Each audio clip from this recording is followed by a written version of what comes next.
Welcome back to our podcast, everyone. Today, we're diving into the world of software development, specifically how to get started with creating a software as a service SaaS application using Next.js. Whether you're a seasoned developer or just diving into the coding waters, we've got some great insights for you. Now, let's start off with a bit of context.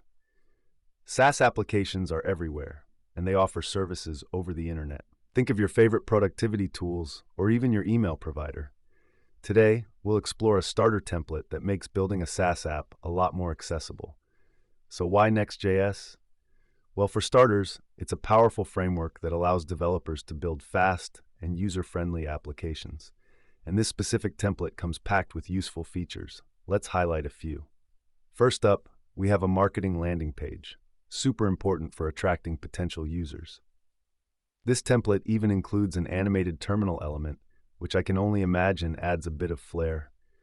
Imagine potential users landing on your page and seeing that it's like, wow, this app is cool right from the start.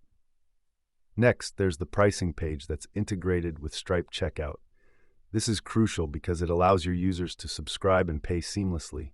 And who doesn't love a smooth transaction experience? Now, let's talk about the dashboard that allows for CRUD operations. CRUD stands for Create, Read, Update, and Delete, essentially the backbone of user management. Imagine being able to easily manage user accounts, teams, and subscriptions with just a few clicks. And here's where it gets really interesting.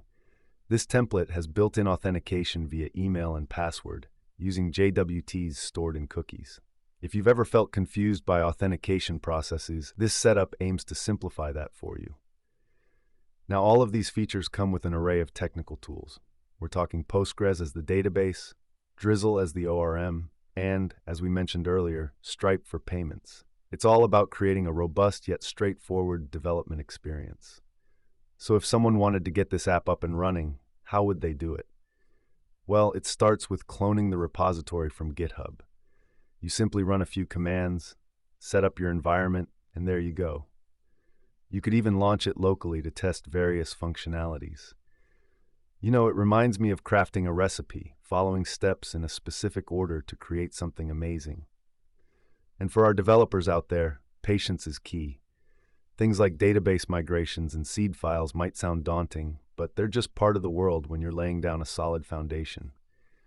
Now, let's not forget testing payments. Stripe is famous for its user-friendly testing tools.